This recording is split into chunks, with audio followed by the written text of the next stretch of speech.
So we are going to be recording the video and everything Oh, all right. because we are going to put this video saying we're going to edit it and everything, and we're going to put it on YouTube as well. Oh, all right. Cool. So then I can share it on Twitter and all that good stuff. All that hot stuff. Yeah, I already found your social media stuff, and so I already followed you and everything. All Uh, right. Cool. so yeah, I'm pretty much a social media guy for the brand, hence why I'm doing the interview and everything. I get it. I feel you. All right, so we're gonna get into it right now. I'm just gonna do a clap, and then I'm gonna get into like my gimmick, and then we're just gonna get going. All right. Sounds good. That sounds good. Ready? Timer's on. Three, two, one.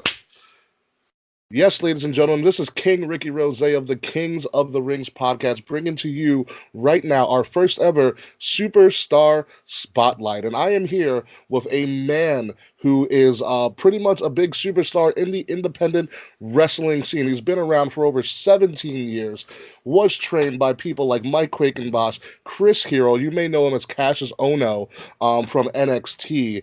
He has held numerous titles. Let's read some of these accomplishments here. CZW heavyweight champion one time, two-time CZW tag team champion with two different partners.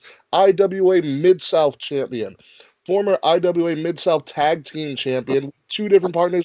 Again, AAW heavyweight champion two times, AAW tag team champion, and probably most importantly to him, the first ever Shikara Grand Champion with over 14 title defenses, a 2.5 year reign.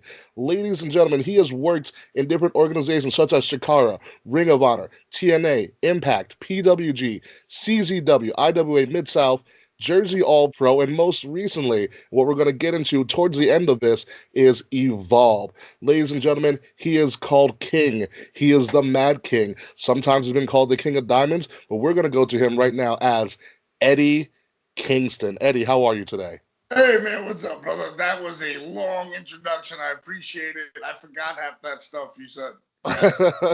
Well, yeah, you the laundry list speaks kind of for itself. Not to mention you are ranked in 2018's PWI Top 500 at number 279 in the So I'm world. still after all these years. I'm still in. Well, yeah, in 2013 you were 168, but now you are 279. I know it happens. We All live right. for. It happens. You're still there. It's all that matters after all these years, which is crazy. All right, so Eddie, tell me something right now. You grew up in Yonkers, New York. So, what was it like growing up in Yonkers in the 80s and the 90s? Well, originally I was born in the Bronx, University Avenue in the Mhm. Bronx. I was there till I was 8 years old. I think eight or whatever, second grade. And then we moved to Yonkers because we got robbed. My family's apartment got robbed. And Yeah, then we moved to Yonkers. Not growing up in New York in general in the 80s and where I lived in Yonkers is basically right near the Bronx. If I take a step a certain way, I'm officially in the Bronx near Woodlawn. But gotcha. growing up in the 80s, man, like New York in the 80s and early 90s before Giuliani got in, it wasn't as nice as it is now. You know, there weren't a lot of people down hanging out down at Times Square wanting to come to New York because of the gangs and the violence and stuff like that. Then Giuliani came in and went after everybody and cleaned it up. So it was definitely a different time. Gotcha. Did that have an influence on why you went into wrestling? Uh, it didn't have living in New York, I try to tell people being a New Yorker is like something that's in you forever. It's not Hmm. better than anybody. Some people think that we think that, but that's opposite. It's just something inside you, the way you're brought up there, just being part of it. Like New York never leaves you. So I guess you could say some of it affected me with wrestling, but you know, what I mean, the only reason why I got into wrestling was because I was a hyper kid, and my mother couldn't. My my beautiful Puerto Rican mother couldn't keep me quiet. So the only way she could keep me not running around the house like a madman was putting on wrestling tapes. Gotcha. I tell So, her I got lucky because she didn't know the difference between WWF and WCW or NWA or anything Memphis. Like I remember one time she bought a tape. It was Memphis like Mad Men and Bloodiest Fights or something, and she just put it in to keep me quiet.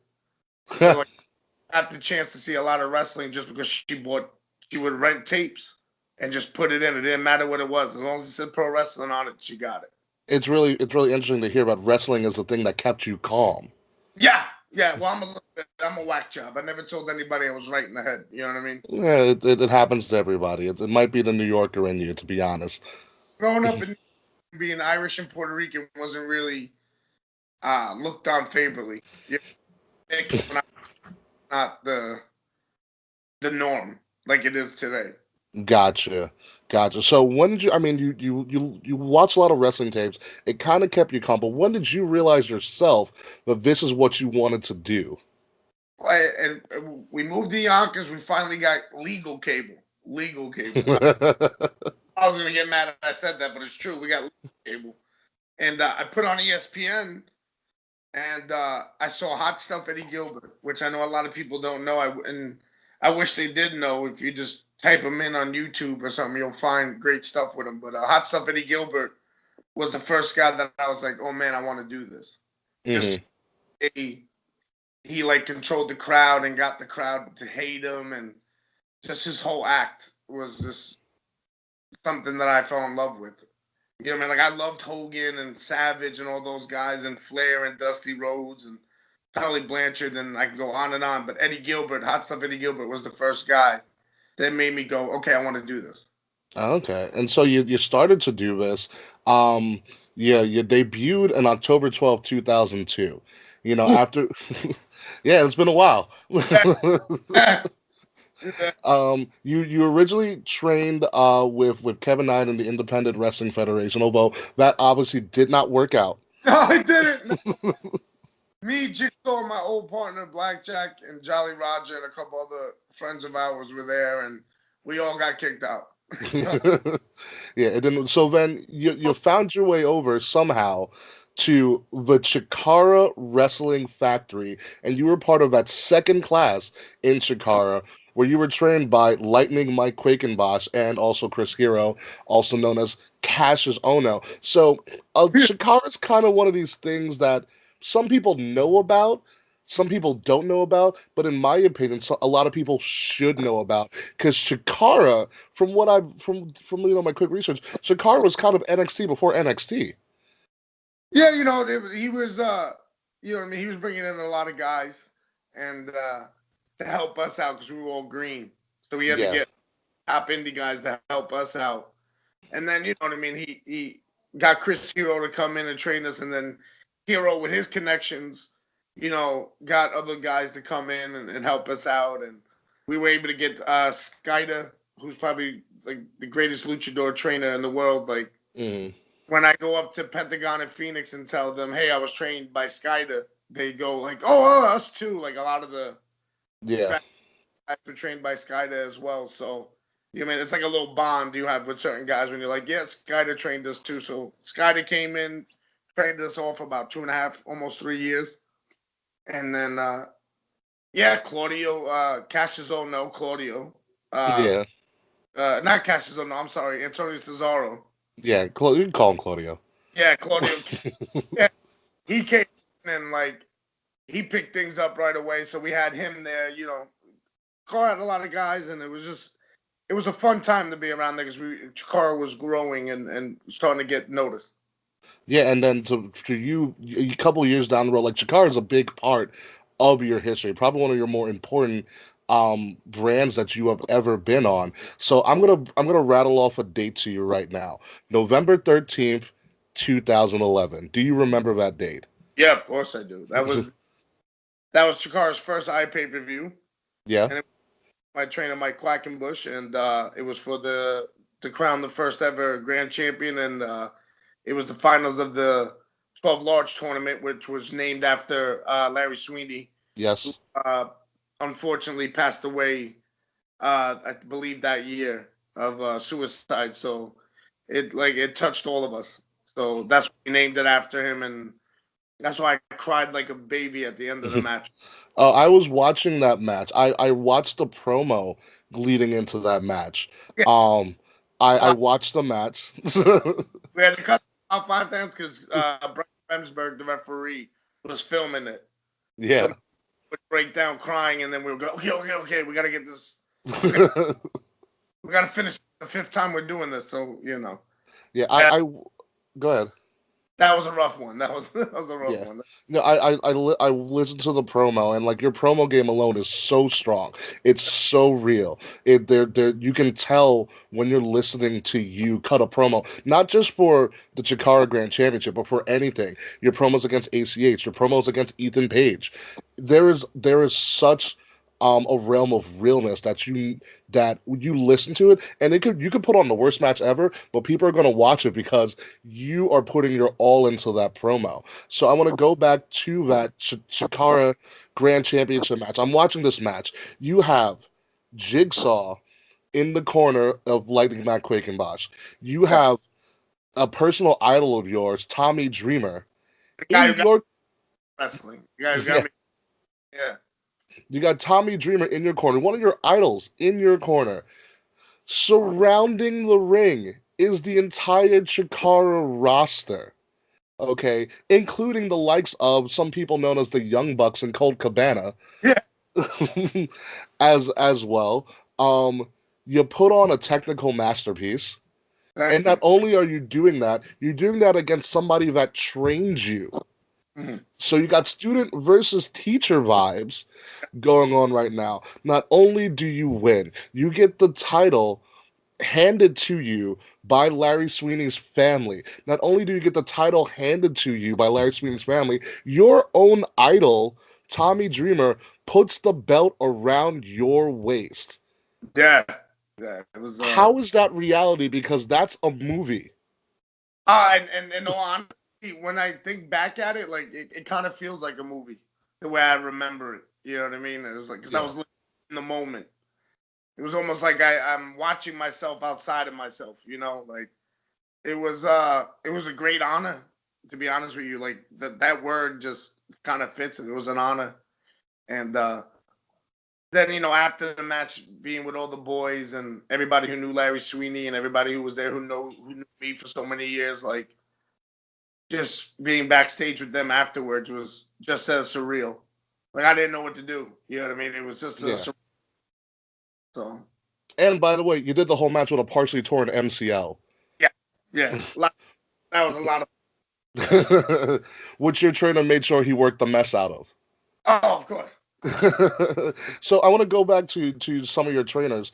I mean, you've worked with the likes of Chris Hero, Claudio, Daniel Bryan, Kevin Steen, Samoa Joe, ACH, Jigsaw, Mike Rickenbach, Sammy Callahan, Austin Aries, Joey Ryan, that madman he is, Red Dragon, some people know him as Bobby Fish and Kyle O'Reilly, Bull Dempsey, Jeff Cobb, and some of these noticeable people that you worked with were also your trainers. So how is it that how do you deal with working with your people that trained you throughout all these different territories?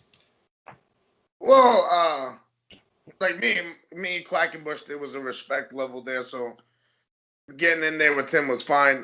Me and Chris Hero or Cassius Zone, I'm not calling him Cassius. I'm not calling but Chris Hero, we just don't like each other. He trained Okay.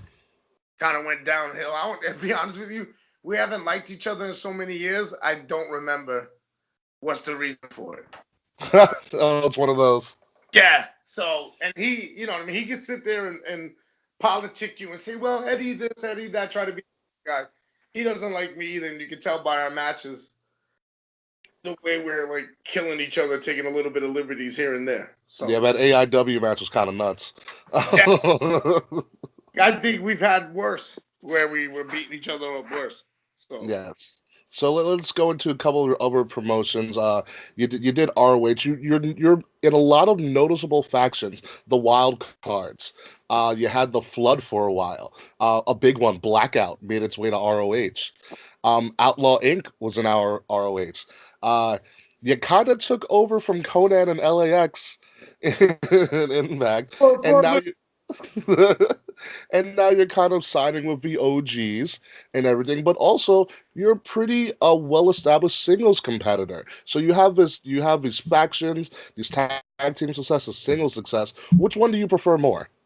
well, I love teaming up with Homicide. I consider Homicide like my third trainer, but my mentor as well because he took me under his wing. So Hmm. also he's my best friend out there. So picture that. Picture me and him together, two mad people. But I enjoy teaming up with him because we just have the same attitude of when we go into matches. You know what I mean? We'll try to wrestle, but 10 out of 10 times it's going to turn into a fight where we're fish hooking and gouging eyes and stuff like that. Because we're fighters, that's the way we are. You know what I mean? Like I'm not knocking any pro wrestler in particular, but I'm just saying 95% of the people in the business now, especially on the independent scene, never fought a day in their life. Gotcha. So, Yeah. And so that's what continue. stay mental. I got you. So speaking of people in the industry and stuff, and the industry standard in and of itself, known as WWE. Now, a couple of years ago, in 2016, you had a tryout in the Performance Center. How did that go? How was being in the Performance Center and getting that tryout? It was dope, to be honest with you. Uh, to me, there's no way anybody could be out of shape there. I tell you that much. 6 rings, and then you got a personal trainer there, and you know what I mean. You got weights and all that stuff. I didn't get to see the film room, which I really wanted to see. But no, it was fun, man. I could have done better. I'm my harshest critic. You know what I'm saying? Yeah. I've definitely done better, but it was a good experience, and just you know what I mean, to hang out and do my thing. You know what I mean? Show a little bit of what I can do. Just a tad bit, just a tad bit. Is your ultimate goal still is your ultimate goal WWE? I think for any wrestler it is. You know, at Hmm. a point in time, because not knocking nobody, because God knows someone will take this the wrong way, but I'm not knocking anybody. But at this point in time, WWE is still number one on the list that could pay people the most, or Hmm. is recognizable at this point in time, at this date. You know what I mean? And I know a lot of other places are trying to step their game up, and then you have other places opening up and stuff, which I think is great for the boys and for the business. Competition is healthy. So, but as of right now, as of whatever the date is today, January, whatever, 2019, Hmm. they're top place to go if you want to make a name or money for yourself. Hmm. Well, hard money, right? Gotcha. Well, I mean, you still have a pretty big name for yourself, and your name was pretty well known about a month ago at Evolve 117, where you decided out of nowhere to interfere in the tag team championship match between the Street Profits, also of NXT fame, versus JD Drake and Anthony Henry. So my question is, why that match? Why them? Why? Why not? No. No. People could think I do things because I'm just a nut job, but to be honest with you, everything's calculated. There is a method to my madness, and it's real simple. JD Drake's the WWN Live champion, right? So Hmm. why interfere in his match and get him all hopped up and hillbilly angry to give me a title shot, which he's giving me this weekend, Friday night in Brooklyn. So, and then the Street Profits just bother me. What street are they from? I haven't seen them. Honestly, tell me what street they're from. I could not tell you. Thank you. Thank you. Was it Sesame Street? You got one guy that's Big Bird, the other guy's Cookie Monster. You know what I mean? And then like I heard Montez Ford today telling me like I don't know what the NXT coaches taught him because I never been part of the PC.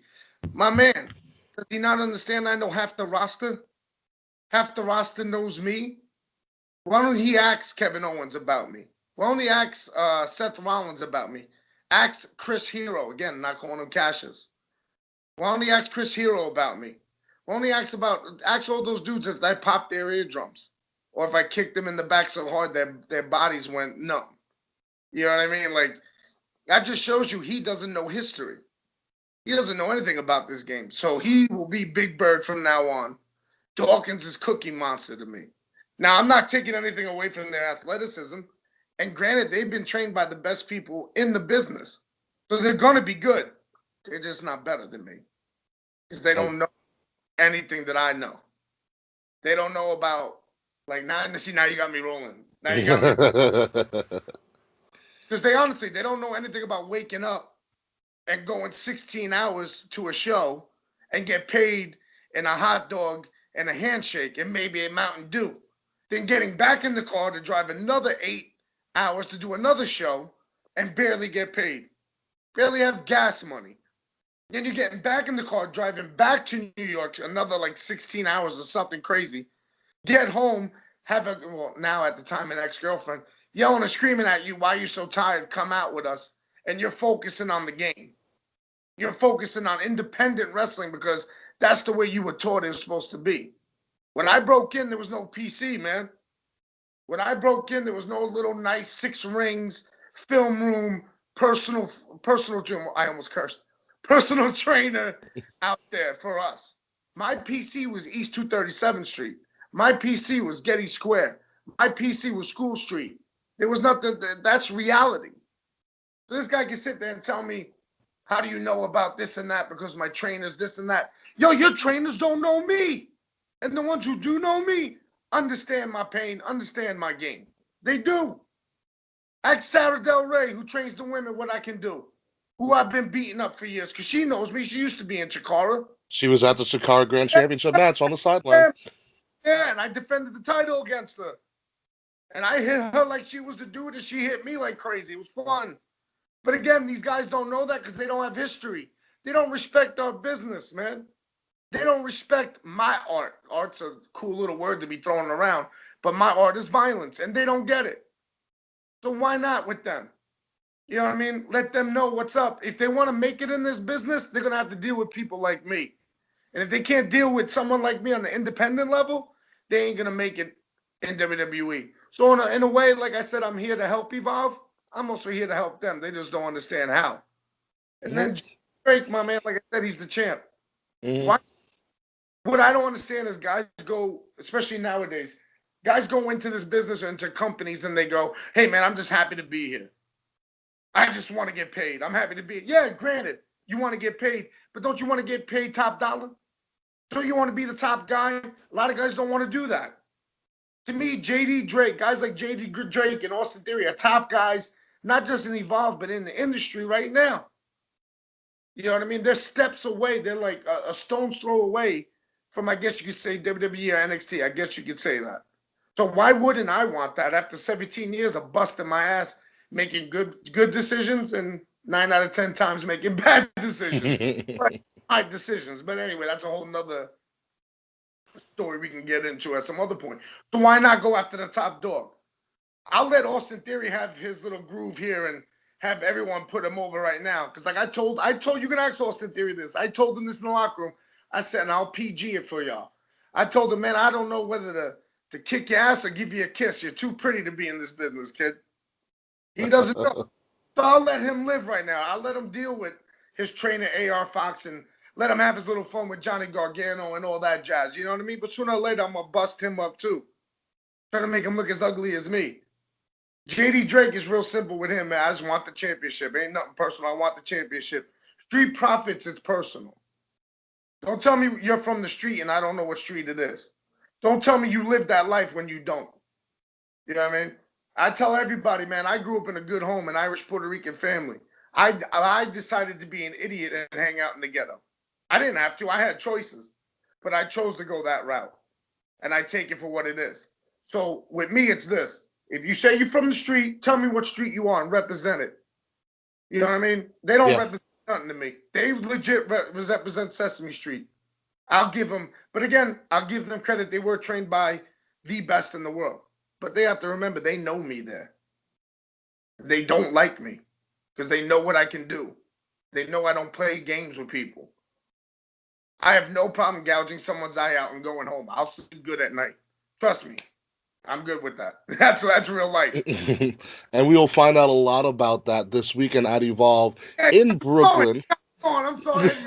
No, it's perfectly fine. We're going to find out a lot about that this weekend at Evolve 119 when you go up against JD Drake for the WWN title in a no disqualification match. And then the next night at Evolve 120 in Queens of Laboon, where myself and the rest of my co-hosts of the Kings of the Rings podcast will be in attendance to see you go up against Montez Ford in what's known as a grudge match. And we are looking very forward to that. Mark my words on this, my man. Win or lose, I guarantee you this. Win or lose, I'm gonna teach him some lessons. Win or lose, he's gonna pay some dues in wrestling. Win or lose, so he's gonna get it. Grudge match, whatever you want to call it. I'm the teacher, he's the student in this one. All right, we we are definitely going to find out. So my last question for you, because we do have to get going a little bit. Once again, thank you so much for your time, Mr. Kingston, because I got to call you Mr. Kingston because I got to put respect on your name when I see you in the streets. However, in you. Hey, what up, man? Stand up. So in your Evolve little mini documentary, you said that there's industry dudes and then there's non-industry dudes, and that wannabes, industry. Yes, and that you are the shock that Evolve needs. So my question to you is, what are you going to bring to Evolve? I'm going to bring what I bring everywhere. That's reality. You talk about my promos and how you can feel it, because it's me. That's who I am 24 hours a day, 7 days a week. I got demons that I've tried to drown and I can't, so I just party with them. This is who I am. You know what I mean? I'm a manic depressive with extreme paranoia, and I'm a violent person. You know what I mean? Waking up in the morning, I got to pop a pill of Zoloft so I don't go freak out on people. So I can smile a little bit during the day. You know? Yeah. But ain't nothing funny going on, but I got to do it so I don't lose my mind and get locked up. You know, this is who I am. So when I say I'm bringing reality, I'm bringing the real. Everything you hear me say or do is what I either done in the street, done at home, or will do in the future. I don't say things that I can't do. So if I tell someone, hey, my man, I'm gonna break your nose, you know for sure I'm gonna try my best to break your nose. You know what I'm saying? Or if I say I'm gonna, or let's say I'm gonna do something nice, I'm gonna do something. I can't even think of a thing. I'm gonna do something, but I'll do it. This is who I am. So when I say I'm bringing a shot, I'm bringing a shot of reality. Because I'm not a wannabe industry dude. I'm not sitting here thinking to myself, oh man, Triple H and Vince McMahon are gonna see Eddie Kingston and that. I know what it is. I've been an outlaw. I've been unwanted in this business for years. I know what it is. Whether because of my attitude or my look, I know what it is. So I'm just gonna be me. I can't change. So why not just be me?